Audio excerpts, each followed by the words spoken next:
Welcome back. It's 5:47 now, and this Mother's Day, spending time with your mom in your life by whipping up a tasty meal at home. Mary Jo paid a visit to Lilliana's in Fitchburg and picked up a few recipes.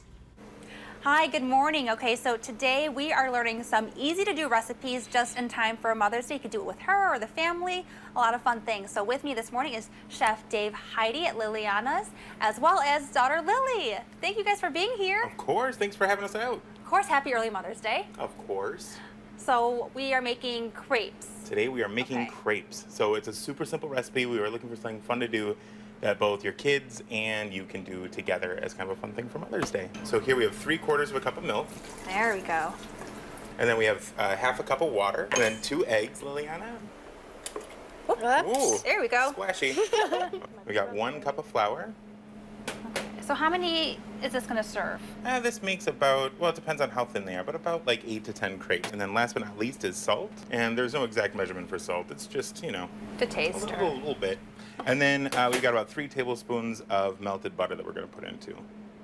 And we're going to do it, we're going to melt it in the pan we're going to cook our crepes in. And then the important thing with crepes is that you only want to pulse the batter. Pulse it a couple times. If you do it too much, it'll activate the gluten that's in the flour and it'll leave you really gummy crepes. All right, so we let our batter sit for 7 minutes. Yep. And we're back to the stove. And you can even let it sit for longer than that too. Okay, Lily, you want to come over here by me? We'll let her do it. All right, so I'll get my ladle. You want a little less than a ladle? Yeah. Okay, so do I want to start spinning this now? Oh yeah.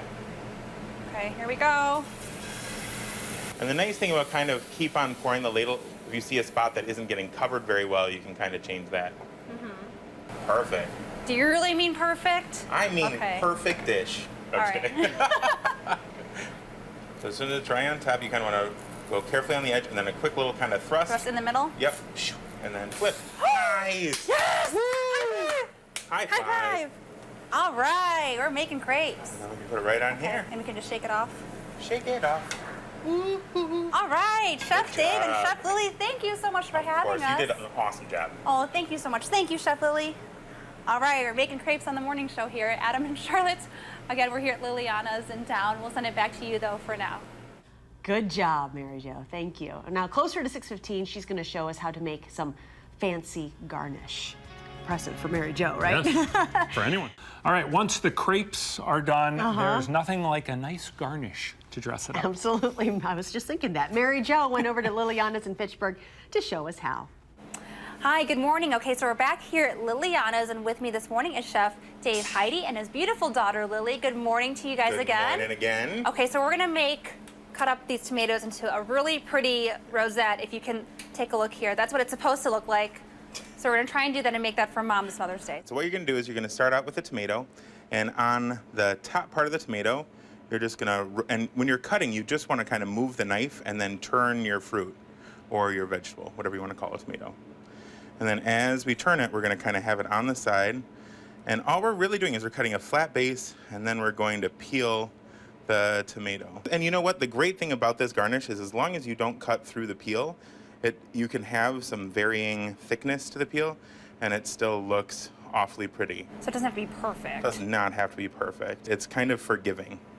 And if you feel like you're gonna cut through the skin, what you can do is just pull your knife back just a little bit. But again, if you can see me, I'm just barely kind of slicing like a saw through the tomato. So a nice little kind of sawing motion. Oh, no. Okay, so this is something maybe if your kids are really young, you might just want to have them watch. Well, the fun thing about this is that you can do the peeling of the tomato, and then you can have a couple of tomatoes peeled kind of ahead of time, or you can peel a couple in a row. Then you can let the kids do the final part. So what you're going to do then is you're going to take it, and you're just going to roll it up like this. And the thinner you cut the peel, the easier it is to wrap it. And then that little first part that we cut off turns into the base, and we end up with our little flower. All right. How'd you do?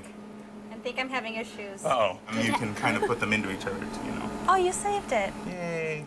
And then another thing you can do is, and again, this is just a simple garnish, but it takes a ordinary looking strawberry, and as long as you do just thin cuts, just take it and fan it out. Do a nice little fan strawberry. So if it goes perfect on top of crepes. All right, Chef Dave, thanks so much. Of course. All right, Adam and Charlotte, we'll send it back to you. Thank you, Mary Jo. So at 6:45, she will finish the morning off with some Wisconsin mac and cheese, of course. Now, if you'd rather let someone else worry about cooking altogether, Lilliana's is hosting a Mother's Day brunch on Sunday. All right, all morning long, Mary Jo has been sharing some ways to spend time with Mom cooking at home for Mother's Day. She's topping it off with the classic comfort food. Hi, good morning, Adam and Charlotte. Again, we're back here at Lilliana's learning a few easy-to-do recipes for Mother's Day that you can do with the family. With me now is Chef Dave Heidi and his beautiful daughter Lily now. So good morning again. Well, and right now she's the chef, so she's going to show you guys how to make our Wisconsin mac and cheese that we have at Lilliana's. Okay, so you're going to lead the way, Lily. Tell us what to do.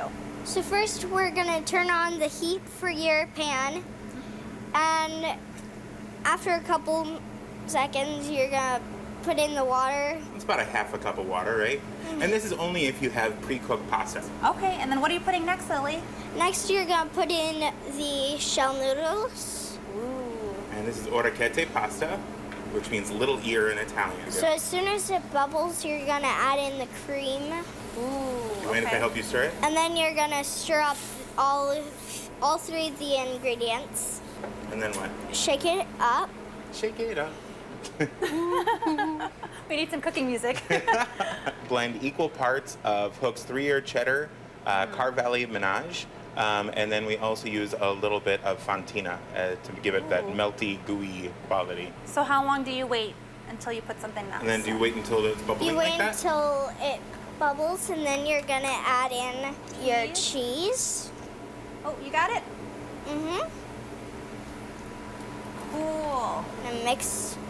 And then you're gonna add about 2 sprinkles of salt, pepper. Just like that. Okay. There it is. Okay, let's see how you did, Chef Lily.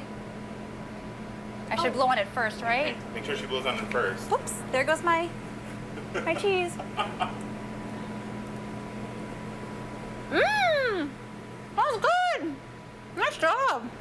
Oh, High five. She's gonna give you a run for your money. She is. there's All right. a little bit more we need. No, it's okay. Okay. It looks good. Well, Chef Lily, Chef Dave, thank you so much. Thanks so much for coming on out. Of course. All right, Wisconsin mac and cheese by Chef Lily, the 8-year-old amazing, aspiring chef. Adam and Charlotte will send it back to you. More cheese. Every kid is going to More vote for more cheese, especially Yep. every Wisconsin child. Yes, of course. Yeah.